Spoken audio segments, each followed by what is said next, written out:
hospital. Okay, got it. Right. Actually, I wanted to present the pathway. So Okay. we'll take the presentation down and we'll go through the pathway first, and then the talk.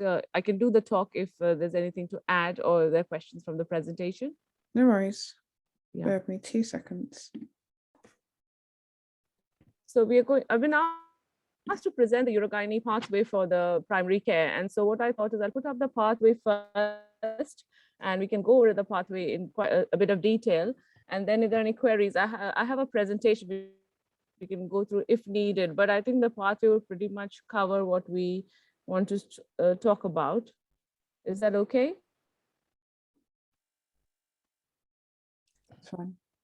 Yeah, so I would like the session to be interactive. So please put your hand up if there are any questions. And so I'll maybe go through each element of the pathway and then take questions as we go along. That might be useful. Right, so this is a pathway has been written by me and by Mr. Kulkarni, who's a urology lead, and also by Dr. Gupta, the GP clinical leads. We've gone through the pathway a few times, had meetings, and I think this has been launched now. So it is live and it should be available, easily accessible. There are a few internet links as well to NICE guidelines, etc., which will take you to the actual guideline. So in terms of the pathway for urinary incontinence, this is for women presenting with symptoms of urgency, frequency, nocturia, or stress incontinence, or urgency urinary incontinence. Now, I'm not going to go over the definitions, but specifically related to nocturia, the definition would vary with age. So in a younger patient, even more than once a night can be considered nocturia, whereas in the elderly patients over 80, even up to 3 times is okay. Urgency, of course, is a need to pass urine, but when you can't defer it, and urgency urinary incontinence associated with incontinence associated with urgency. So the main part is when you see these patients is take a history in which you want to differentiate and broadly put it into the 3 groups of either stress. Now, pure stress incontinence is quite rare. So a lot of the patients would then go down the mixed pathway, where you have the bladder diary and the medication. You would initiate medication at the first visit. So what we would like from primary care or with any patient whom we see as well, this is what we followed. We do the history, look for any specific red flags, which it's there on your screen. Anything that you're suspecting might be a 2-week wait referral, or if there was any previous continence surgery or previous cancer surgery which needed radiation, which then the bladder behaves quite different. We've indications for direct referral. However, if there's no such history and there's nothing specific on the examination except for stress incontinence, that is leakage when they cough, and if there's no obvious prolapse, then they could be started down the pathway of primary care treatment. And so for all patients, we would like a frequency volume chart for about 3 days, fluid management advice, which would be sort of in terms of modifying the fluid intake to drink to thirst. Patients, I know they like to have 2 liters, 3 liters, but it really depends on what medications they are, what their other intake is in terms of fruits and yogurt and dairy in their diet, and also then what if they're on diuretics. So fluid management has to be tailored according to the patient. Caffeine reduction,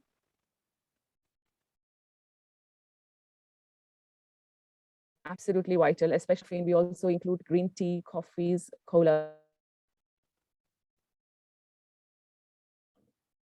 Like Diet Coke will have caffeine. So I tend to do is give them pelvic floor exercises and bladder retraining. Now, if you look on the left, there are links to leaflets or to the diaries. You can give it to them, but they would need to see a physiotherapist or continence advisor in the community before we can actually progress any further treatment down the pathway. The problem we encounter is if they've not had actual physiotherapy and they just say, oh, we've done some pelvic floor exercises with the patient in terms of, especially with stress incontinence, unless I've actually seen a physiotherapist and the pelvic floor training has been supervised, we would not be happy to then offer further exercises. We would then again still refer to the physio, and then it prolongs the treatment pathway for the patient. So we would like a physio referral at this point when they come to you for at the first visit. At the same time, if you look onto the right side, we have listed all the medications. So we, between the various groups, so the primary care and in secondary care, between urology and urogynecology, we have agreed that the first line medication doses are up there.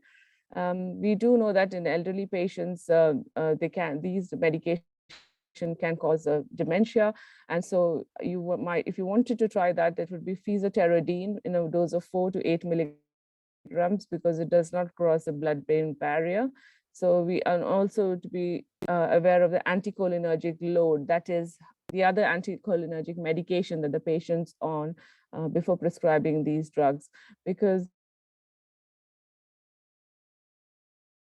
it double effect of those that would then lead to dementia, Alzheimer's, etc.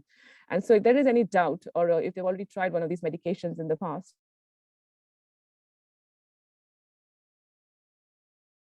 or constipation, then we would suggest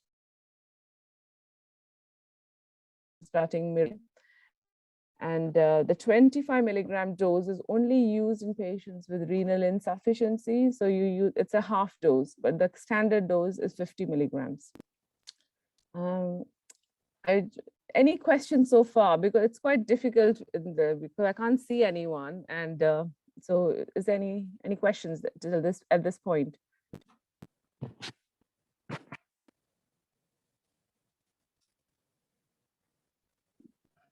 Tammy, are there any questions in the chat box? I can't see the chat box. There is no questions in the chat box now. Yeah, so please feel free to either put your hand up or put questions in the chat box. And Tammy, if there are questions popping up, if you would let me know, please. Of course. Okay, so yeah, thanks. So moving on to the other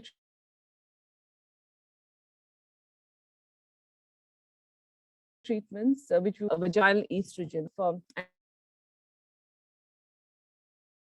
anxiety about prescribing hormone replacement therapies are quite safe to take. And of course, previous history of breast cancer is a contraindication and then needs to be discussed with a menopause specialist. However, in the family history, etc., is not a contraindication. They can have a vaginal estrogen even if they have been on systemic HRT, because systemic HRT does not really provide the sort of vaginal effect that we would we get from the vaginal estrogens. The effect of vaginal estrogens is because of similar and they respond to have estrogen receptors. We find that the trigone area, especially in the trigonal area, use of vaginal estrogens actually has a proven effect now, and we have evidence to show that it improves the symptoms of OAB, overactive bladder, and that's why we would like menopausal patients to have Vagifem, and the initial doses for 6 weeks, and if they find there's a benefit, we can prescribe it long-term ongoing or twice a week without any problems. So it is quite safe to take long-term on a repeat prescription. And I know there's a little bit of contention about this, but actually the BMS, the British Menopause Society, now recommends and advocates long-term use of vaginal estrogens. So that's another thing. Coming on to the left side of the pathway where we go down the stress incontinence route. So the initial conservative management is pretty much the same, but it's mainly pelvic floor exercises for 6 to 12 weeks. 12 weeks, ideally, weight loss, constipation. And then if none of that works, then obviously they're coming into secondary care, because the next step would be then to undergo urodynamic testing, followed by, in terms of the overactive bladder side of symptoms, if they do not respond to the first medication, we would be happy for you to start the second medication. So usually it's an anticholinergic first line, followed by a beta-3 agonist, that's mirabegron. And if there is no response to either of these medications after 6 weeks each, then they would need to be referred again into secondary care for urodynamic testing, followed by a specific treatment we would offer, which is either Botox or then pre-tibial nerve stimulation, that's PTNS. If they do respond well to the physio, either for the stress incontinence or for the medication in terms of the overactive bladder, then we're quite happy for them to stay in primary care. And then we review, they just need a 6 to 12 month review, because OAB symptoms sometimes improve over time, and then they may be able to come off the medication. That's more in cases of patients who have dry OAB, that is with not much leak, it's just the urgency symptoms. Patients with wet OAB tend to need treatment for longer when they are associated with leakage. So if they required, we are quite happy to see them up in secondary care. So the main purpose of today was to actually present this pathway. But so what I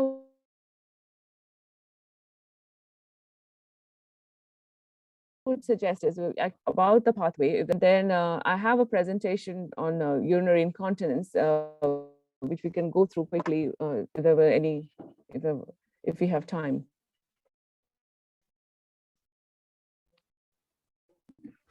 Give me one moment.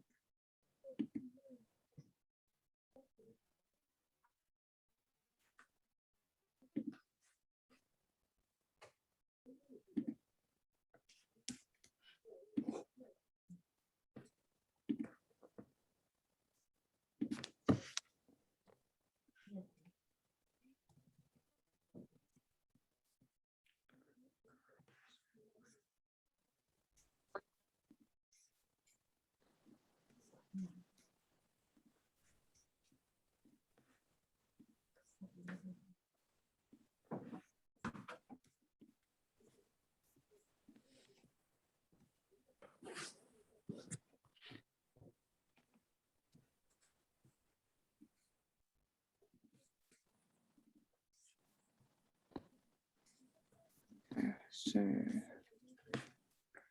share screen. Can you see this? Yes, I can. I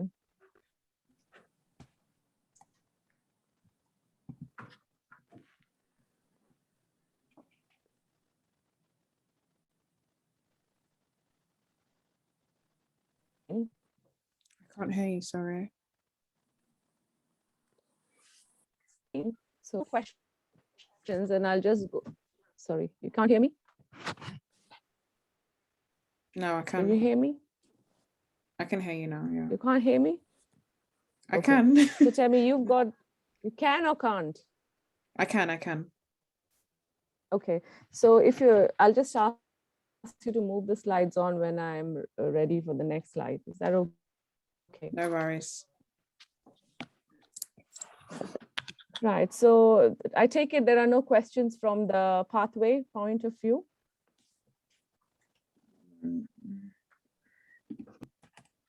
Okay, so then we'll move on to the talk on urinary incontinence, and the structure of the talk is right in front of you, a few definitions,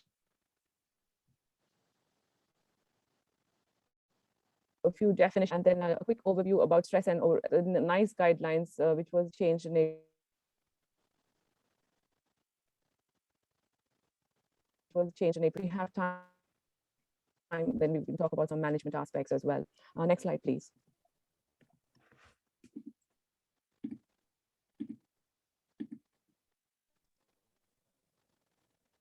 So urinary incontinence, we all know that ICS, the International Continence Society, defines it as a complaint of involuntary leakage of urine.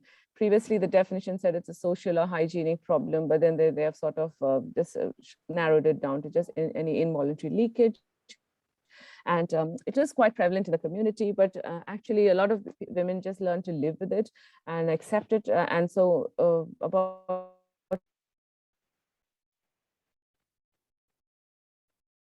10% would then perceive it as a problem. Next slide, please.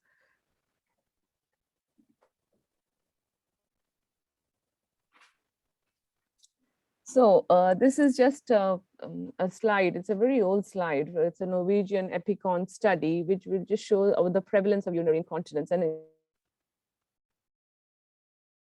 as you can see through the age groups.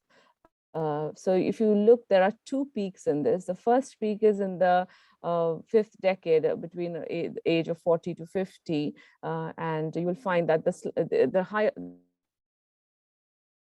the proportion of incontinence. So, and if the next peak is in the 80s, when more patients would have severe incontinence compared to milder incontinence. So this is just the prevalence, demographic prevalence. Next slide, please. So, sorry, can we go back? Yeah. So stress incontinence is the definition is the involuntary loss or the effort of physical exertion, sneezing or coughing. And the crux of this is that there is no rise in the detrusor pressure when under or raise in any movement or anything that, lifting weights, etc., with the detrusor pressure still remaining stable would lead to leak, and that is a stress incontinence, and it's usually a consequence of pelvic floor muscle weakness. Next slide, please.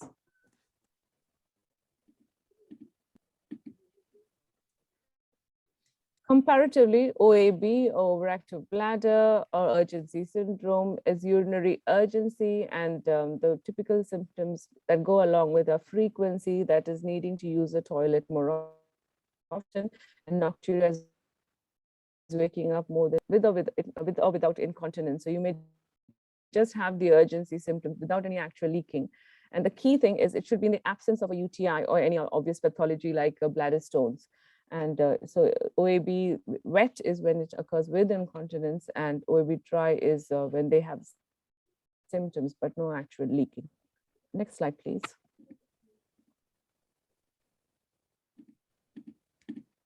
So these are just quick definitions, and I'm not just going to dwell on it. I'll just leave it for 10 seconds and before we move on. And this is from 2016 ICS. Next slide, please. So classically, you'll have voiding symptoms as well, which is when you have assess a patient with urinary problems, you also assess for voiding symptoms, which is hesitancy, slow stream. So these are intermittent stream, straining to void, and the rest of it, you can read the list. Next slide, please.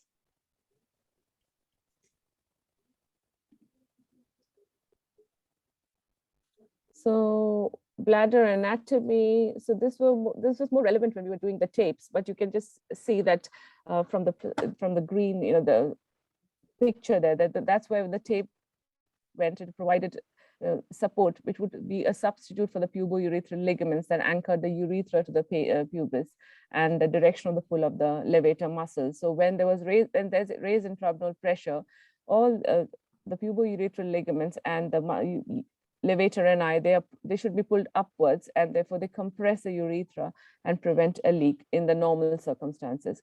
However, if there's a loss of pelvic floor muscle tone, the levator ani would sag down, or if the pubourethral ligaments are damaged during childbirth, then this mechanism of urethral compression during conditions of raised intra-abdominal pressure no longer is applicable, and that's which leads to leakage. And previously, when we were using the tapes, the tape actually sort of mimicked the function of the pubourethral muscle ligaments, and then that's how it tends to work.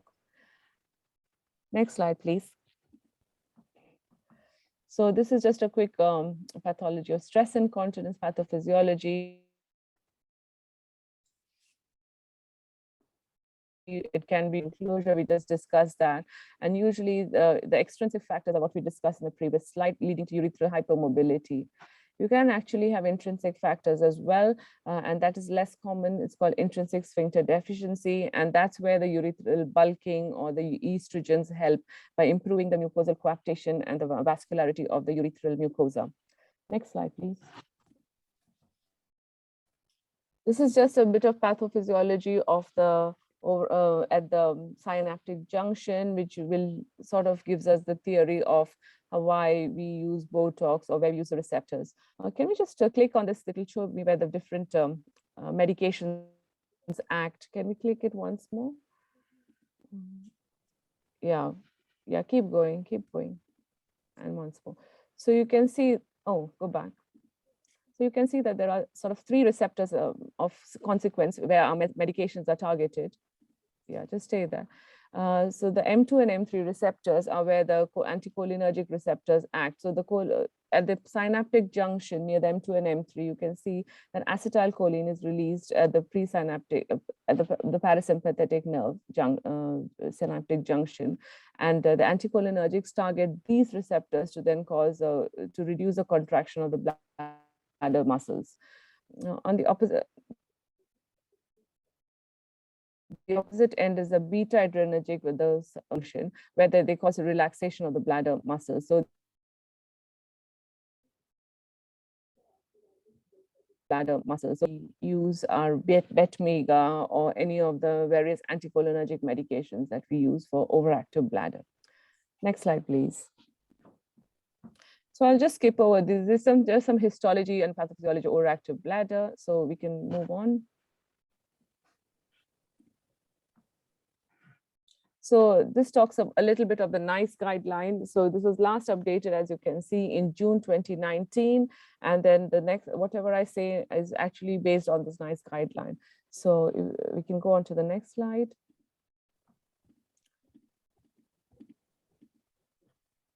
So history and assessment for these patients. So we're looking for storage symptoms, which we discussed earlier, and also voiding symptoms. We're also looking for post-maturation symptoms, which are incomplete emptying, post-maturation dribble, and then other symptoms like recurrent UTI, hematuria, and bladder pain. So these are like a constellation of symptoms which you would ask for any patients with urinary complaints. So storage, voiding, post-maturation, and other.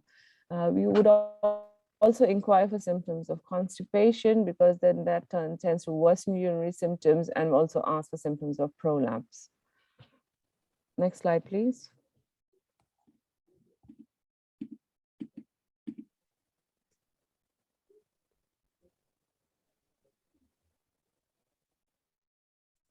Of course, we want to know some relevant medical history, myasthenia gravis, because you wouldn't use anticholinergic medication in these patients. Glaucoma, again, it doesn't really matter open or closed angle, you want to avoid anticholinergics. Diabetes, they can have peripheral neuropathy, and also they can have difficult mobility issues if they have those, and also increased polyuria, nocturnal polyuria, etc. Any cerebrovascular accidents. So these might actually then contribute to the urgency urinary incontinence, due to creating additional issues. Any surgical problems. Obviously, we want to review medications, because they may be if they have other anticholinergic medication they take and they're elderly, then we look at any obstetric or gynecological previous history, specifically in terms of surgeries for prolapse or prolapse or urinary incontinence. Next slide, please. So I can give this presentation to you, but these are sort of the list of common medications affecting continence. There's a whole list, so I'm not going to go reach medication, but we can forward. I can send this to you if anybody is interested. Next slide, please.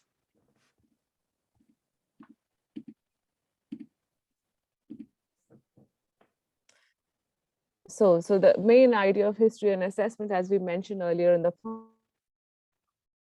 pathway as well, is overactive bladder or mixed symptoms. And the general, if it's a mixed sort of picture, then we would treat the predominant symptom. And now the new thing in the NICE guideline is, even if the stress is predominant, they would like us to offer overactive bladder drugs and conservative therapy before surgery. Previously, they would only ask for physiotherapy before surgery for if in a stress predominant picture. But now they have said that even if stress is predominant, for OAB drugs. So kind of it makes things patient with urinary incontinence, you offer them physiotherapy, bladder retraining, you offer them some OAB drugs, you offer them topical estrogens, and then just review how they go. If obviously if there's a symptomatic and visible prolapse, then they would need specialist assessment. Next slide, please.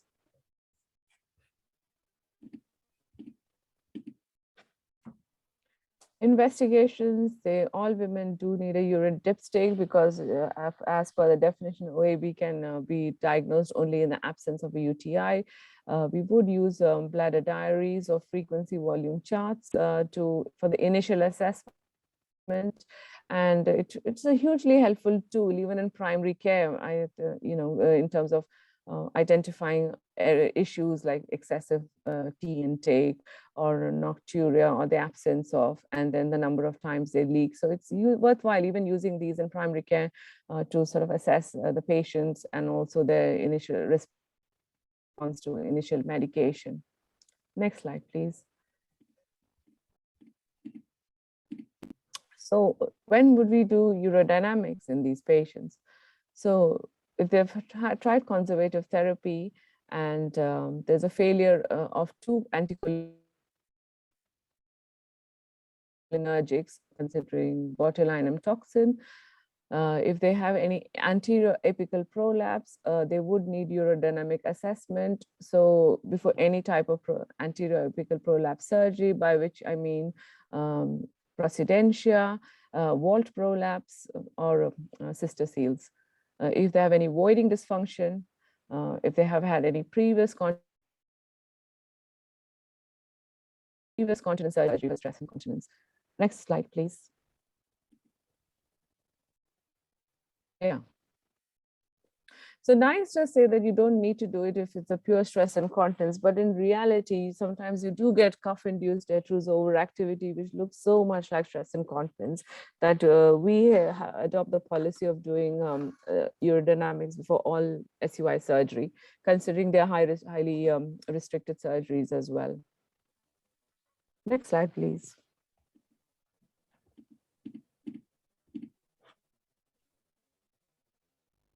Thanks, Temi. So conservative treatment, I'm not, again, it's just a standard, treat constipation, caffeine reduction, smoking, fluid intake. And the level 2 is the level of evidence. This is all from the NICE guideline. This is what NICE would recommend, evidence which you're all familiar with. Next slide, please.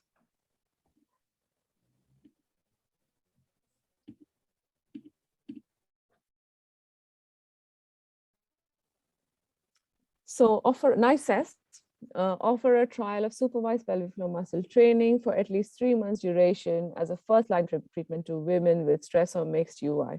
And this is where I find that sometimes, there is a bit of a difficulty because the patients would have, they say they've been doing some pelvic floor, but then they come to us and they've not actually had supervised pelvic floor muscle training, which is what is directed by a physio or a continence advisor.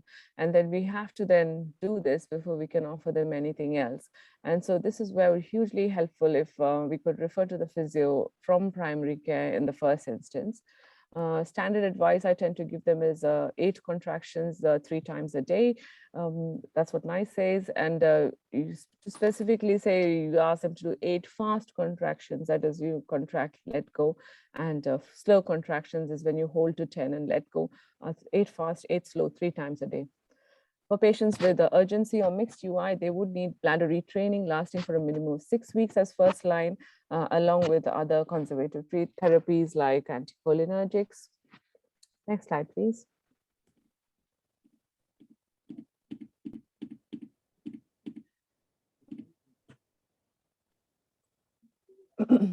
So, yeah, great.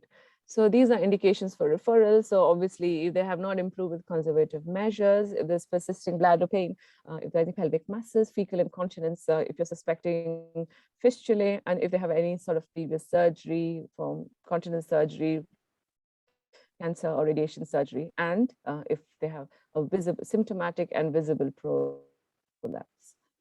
Next slide, please.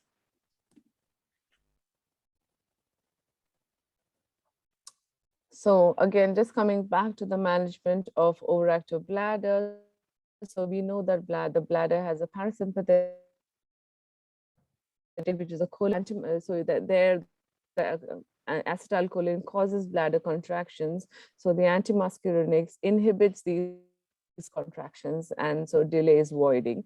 So that's how the anticholinergics acts. We have tolterodine, solifenacin, fesoterodine, and we can also use oxybutynin patches. We don't tend to use medication oxybutynin as tablet form because it has really poor compliance and quite a lot of side effects.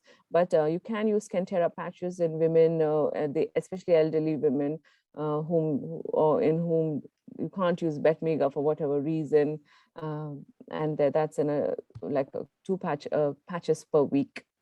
The sympathetic control is the adrenergic control, and you have here the beta-3 agonists then cause relaxation of the bladder, and so they increase the storage capacity and decrease voiding. So Betmega is traditionally used as a second line if anticholinergics don't work, but in patients who are they have not worked, you can use it in treatment of contraindications like glaucoma, or if they're quite elderly, you do need to monitor blood pressure when patients are on Betmega, and if they have any renal, which is a 25 milligram dose. Next slide, please. I'll just stop at this point to see if there are any questions, Temi, in the chat, anything, No questions. None at all. No. Great. Yeah. Okay. Carry on then. So anticholinergic load, we've just talked a little bit about it, and this has like been very thematic for the last couple of years, I would say. When offering anticholinergic medications, you have to take into account coexisting conditions like poor bladder emptying, cognitive impairment, or dementia, because then you want to avoid adding on further medications, and then current use of other medications that affect the load, patients with Parkinson's, or if they're on sertraline or any sort of antidepressants, etc., which you have a cholinergic pathway. I refer back to the slide that I showed with the medication list, and we can forward that if needed. Next slide, please.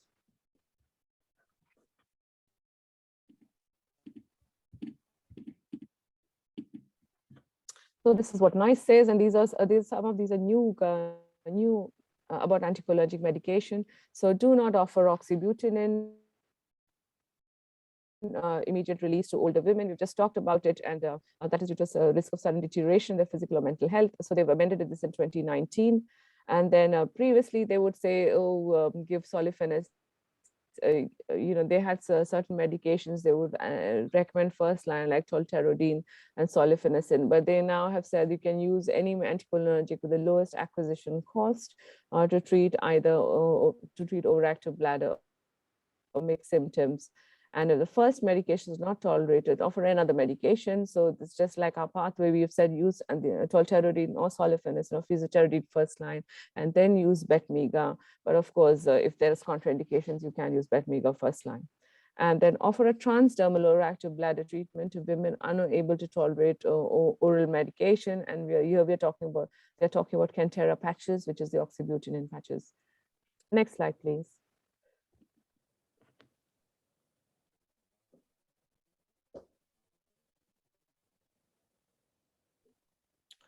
So these are just the way these medications act. Oxybutynin is has some selectivity for M3, but also causes blockade in the other. So we do know that the rest of the body has also M2 and M3 receptors, and that's why they have all the other side effects like dry mouth, dry eyes, constipation. Tolterodine itself is not particularly selective. Solifenacin is M3 selective for bladder over salivary gland. So technically dry mouth, but in reality, all of them cause dry mouth to varying degrees, and in different patients it's different.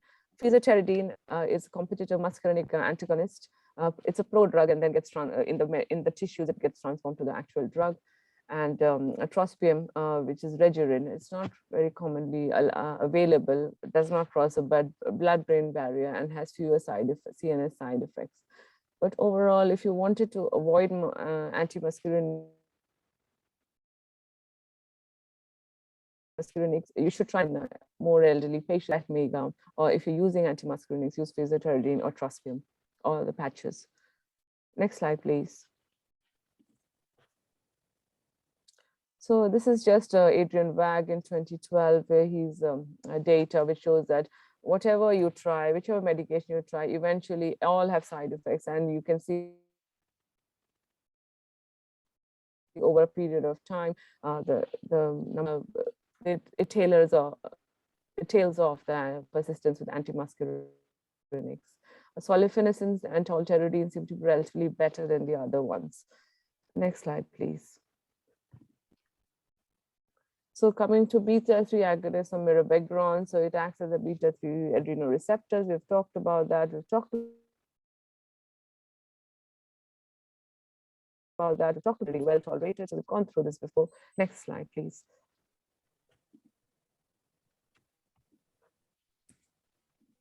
And so mirabegron is by night is recommended as an option for treating symptoms so if you can't use, talked about that. Next slide.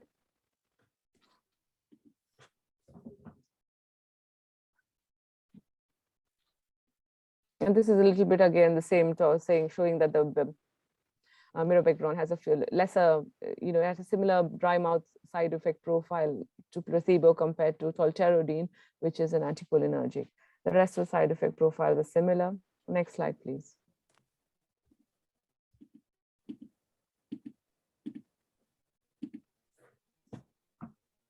I think we missed estrogens. Can you go back a slide?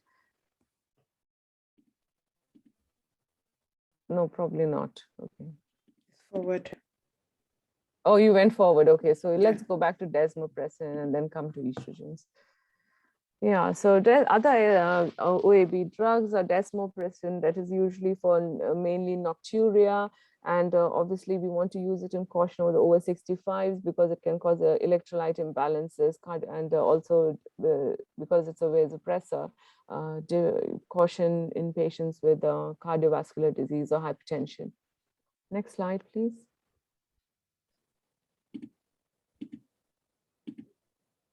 So topical estrogens, we talked a bit about it in our pathway.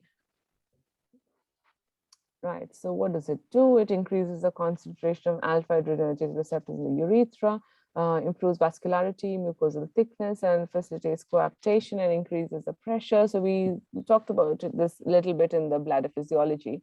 And NICE recommends that to offer intravaginal estrogens to treat OAB symptoms in postmenopausal women with vaginal atrophy. So you have Gynest and you have Vagifem, and I think there's a new one as well in the market called Vagirox. It's the same as Vagifem, 10 micrograms, and the dose is daily for 2 weeks, and then twice weekly. You can use it ongoing, unless there are any contraindications, which are very few anyway. Next slide, please.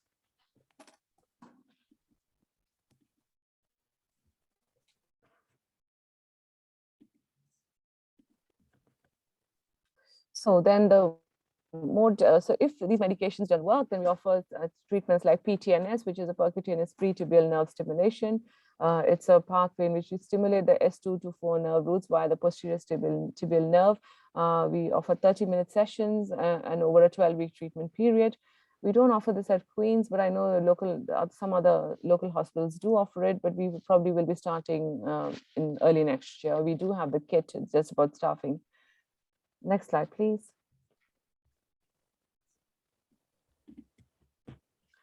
And okay, so this is like a little bit about PTNS, that you have to have had an MDT, and she does usually use it for patients who do not want Botox.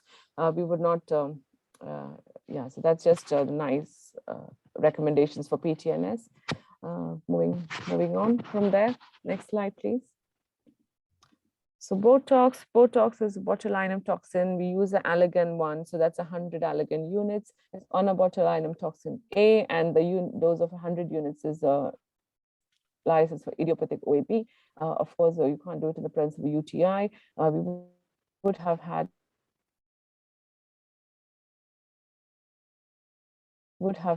activity. She should have tried antimuscarinic medications. there is a 10 to 15% risk of urinary retention, and therefore they should be willing to learn clean, intermittent self-catheterization, and they can have a risk of UTIs as well. The effect of the Botox lasts about 9 months. In some patients, it's 6 months. If they needed to self-catheterize, then they may have to potentially self-catheterize for all that time usually, but it's about 3 to 4 months. And the patient should be sort of prepared for that. And we only offer them Botox if that's acceptable to them. Next slide, please.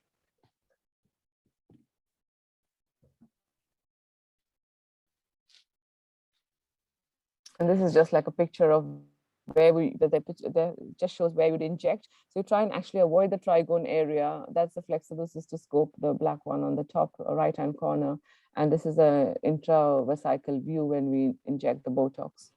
Next slide, please. So this is just a little bit more about Botox. I think we can skip this because there's more just technical things about Botox injections. And then, of course, if that doesn't work, another treatment for overactive bladder is a sacral nerve stimulation. When we, sorry, excuse me. So,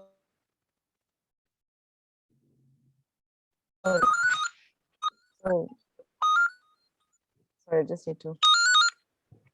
Sacral nerve stimulation, where you do stimulation to the S3 nerve root, and so it's a battery. They use a temperature stimulator first to see if it actually benefits the symptoms. So there are very, very few patients who would actually need this. But then, and if there's a saturated response to the temporary leads, then a permanent implant is put in. It has a battery life for about 7 years. There's sort of a risk of local infection, and it may stop working. So it's not just the most straightforward thing. And so that is really, if there's nothing else that works, then we offer sacral nerve stimulation. It's a highly specialized commissioning for sacral nerve stimulation. So it's only available regional and in London. Next slide, please.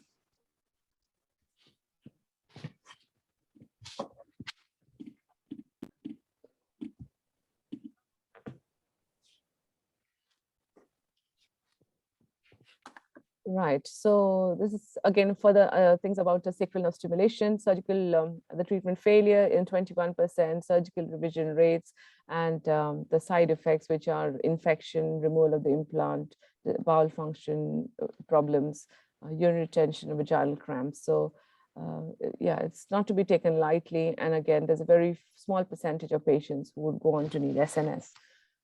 Next slide, please. Again, so this is from NICE. So the long-term implications that are the need for surgical revision, long-term commitment, and side effects, risk of failure. So they would only be given to a select group of patients whom Botox has not worked. And in fact, we also would offer PTNS to those patients before we send them up for SNS. Next slide, please.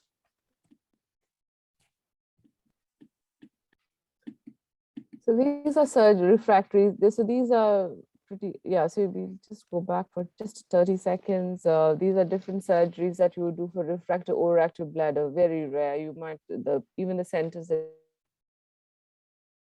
would do probably great detail, but just for your information.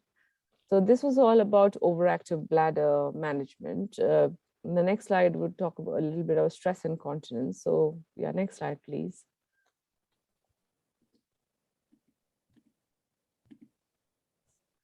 So that's just sort of the whole range. So we have a pelvic floor muscle training. We talked about that, weight loss, estrogen. Duloxetine is a little bit more controversial. NICE does not recommend it either as first line or second line. It can have side effects like depression. And so it's not something that we offer very often. Urethral devices, again, it's not hugely favored, but there are sort of knob pessaries, etc., which patients can self-manage. Patients who have stress incontinence only during exercise, and they can try some knob pessaries, just inserted beforehand, or these devices, and then take it out after exercise. But it's only a small proportion of patients that use that. Surgical options, we know that the tapes, there's a current NHSE pause. There's no idea when this would be lifted. So as of now, there are no tapes for stress incontinence. So the operations available will be urethral bulking, or then the bigger operations, which are colpus suspension, either open laparoscopic or fascial slings. Next slide, please.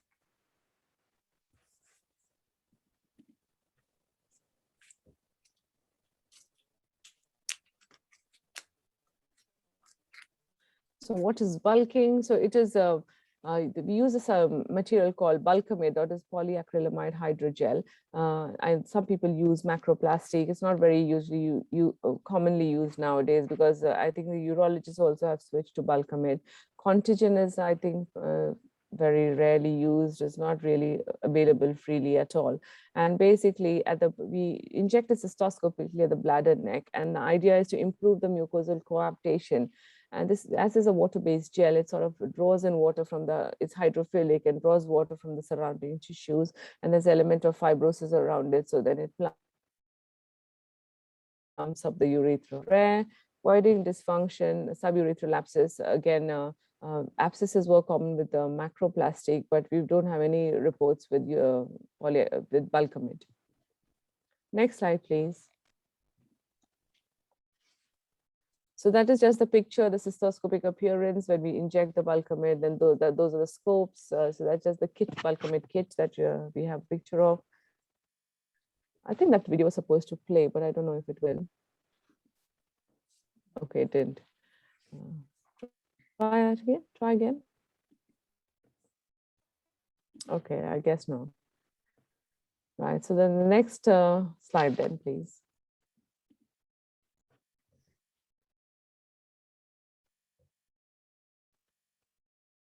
So colpus suspension is when we suspend the paraurethral tissues, vagina to the iliopectineal line or the Cooper's ligament. So the effect is pretty much the same as lifting that hammock effect, to lift the paraurethral region and then improve that urethral compression and prevent stress incontinence. 72% success rate. Traditionally, it was the gold standard surgery before tapes came, and they were done open, but now we are able to do it laparoscopically, and we do offer laparoscopic colpus suspension in our hospital. It is a highly restricted procedure.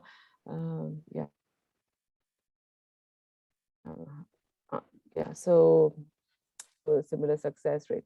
So this is sort of an algorithm which you might find useful. For stress incontinence, which is in primary care, if you do a history and examination, urine dip, give us some bladder diary, lifestyle advice.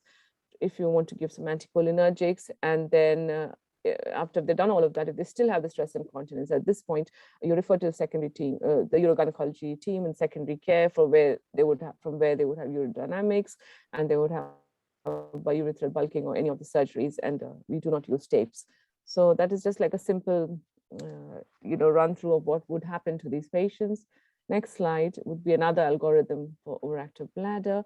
So similarly, so you offer bladder retraining, lifestyle advice, but then in the primary care, what I would really request is that you would start anticholinergics. If that doesn't work, start the mirror background along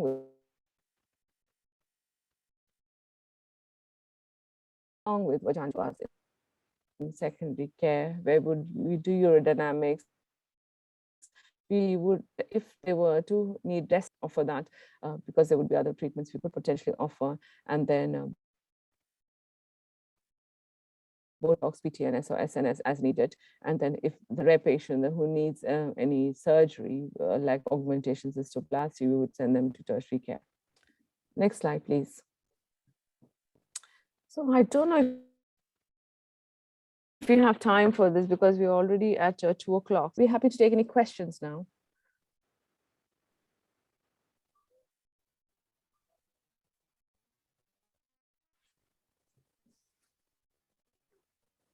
Temi, are there any things in the chat? There is not. Does anyone have any questions for the presenter?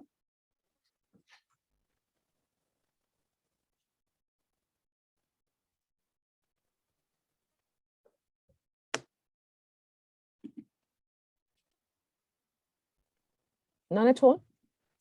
There is one question. One moment. No, there's no question. Okay, so yes, no, thank you. Yeah, I can see the chats now. Yeah. Okay, so shall I stop there? No, thank you. Yeah, I can see that, everyone. Thanks, Lorraine. No.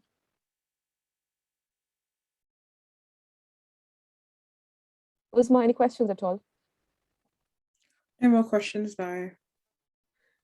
Okay, so then thank you very much. Have a nice afternoon, I would say. Thank you all. Thank you for joining. Thank you again. Thanks. Bye now. Bye. No worries. Have a good day. Bye-bye. Thanks. Bye. Bye.